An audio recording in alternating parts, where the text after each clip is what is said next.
সকল কিছু দেখে রাখছো? সবাইকে গুলি করে মেরে ফেলছি যে। কেন তুমি অসহায় মানুষদের মেরেছো? আরে ওরা এটা কি? এদিকে ঢুকাবো।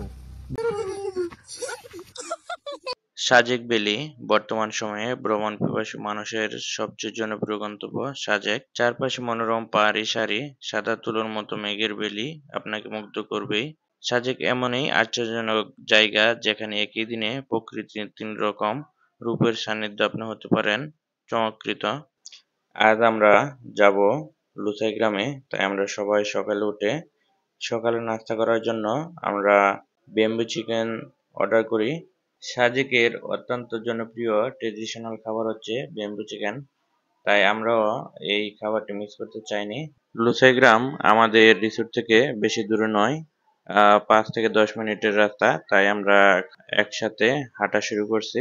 সকালের ওয়েদারটা অনেক ভালো ছিল, কুয়াশাচ্ছন্ন অনেক সুন্দর একটি সকাল আমরা দেখতে পাই। কুয়াশা ঢাকা সকালে বডি শিওলকে অনেকটা সুন্দর লাগছিল। অল্প কিছু পথ হাঁটার পর বডি শিওল দাবি করলো সে চা খাবে, তাই তার দাবি ফেলতে পারি নাই। চা খাওয়া শেষ করে তাকে পাঠিয়ে দিলাম লুসাই গ্রামে টিকিট কাটার জন্য। এখান থেকে আপনারা লুসাই গ্রামের যে ঐতিহ্যবাহী ড্রেস ওইগুলো আপনারা ভাড়া নিতে পারবেন। ভাড়া পড়বে 100 টাকা করে। তারপর বডি শিওল টিকিট কেটে আমাদেরকে নিয়ে ঢুকে পড়লো। তুই বেটা ভিডিও কর, এদিকে আস। এটা হচ্ছে আমাদের লুসাই গ্রামের ভিডিও করা শুরু করতে দেখো সবগুলো কটেজ। গাছ লইয়া। সে শুধু ছবির জন্য পাগল হচ্ছে, তাকে ছবিও তুলে দিচ্ছি, ভিডিও করতেছি। অনেক সুন্দর। তুলো সব মেরা শুরু। এই নাই এই ছবি তুলে রাখবা। এখানে লুসাই গ্রাম, গ্রামের ভিতরে আরো অনেক কিছু রয়েছে। এইটা কি?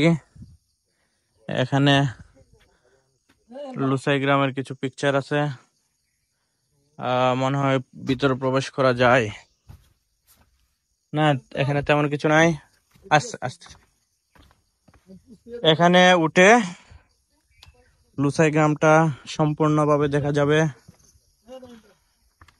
তারপর এখানে কটেজ এগুলো ভাড়া দেওয়া হয়।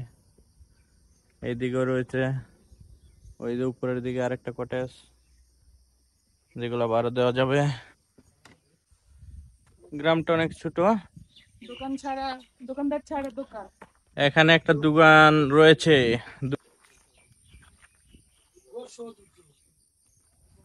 এখানে দোকানে বিভিন্ন পণ্যের দাম দেওয়া রয়েছে, কেউ চাইলে এখান থেকে নিতে পারবে। হাবিবি হাবিবির দুলনায় দুল খাচ্ছে।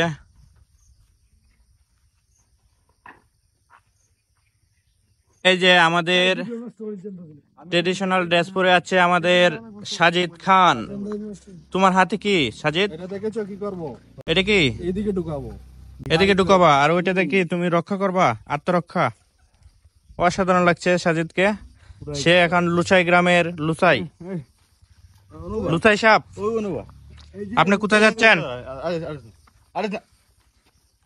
আমরা আসলাম ট্রেডিশনাল ড্রেস নেওয়ার জন্য। এখানে ট্রেডিশনাল ড্রেস 100 টাকা করে পড়ে পার পারসন। আমাকে আমাকে দিয়েন।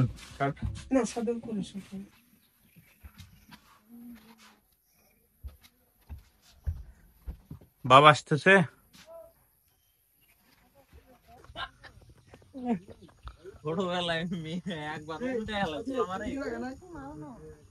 কি খবর?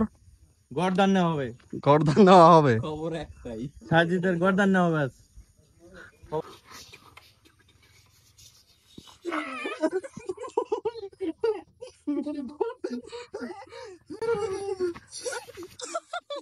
বলো কি অবস্থা, কেমন কি আছো? হালচাল আমার রাজ্যের? ওই যে তোমার রাজ্যের হালচাল ভালো আছে? সকল কিছু দেখে রাখছো? সবাইকে গুলি করে মেরে ফেলছি যে। কেন তুমি অসহায় মানুষদের মেরেছো? আরে ওরা খুব বাজে। ওই যে একটা রাজকন্যাকে ধরে আনার জন্য বলেছিলাম, লাল রাজকন্যাকে ধরে এনে রেখে দিয়েছি তো ওইখানে। আমার পাশাতে রেখেছো। এখন আমাদের হাবিব লুসাই গ্রামের কিছু জিনিস পড়তেছে, নিয়ম পড়তেছে। এই হাবিব, কি বুঝলা এটা পরে?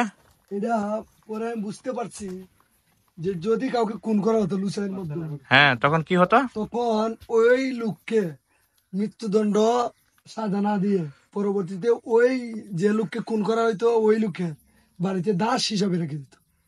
সাবাস, তুমি পারছো, ধন্যবাদ। না তোর মৃত্যুদণ্ডের উপরে তারা আত্মীয় সময় প্রতিশোধ লইব না নি, প্রতিশোধের বইয়ে মনে কর তারা গিয়া দাস হয়ে যেত। না প্রধানের কাছে গিয়া আশ্রয় যাইতো, বললাম সরিয়া। এখন তোমরা আরেকটা জিনিস জানো লুসাই গ্রামের?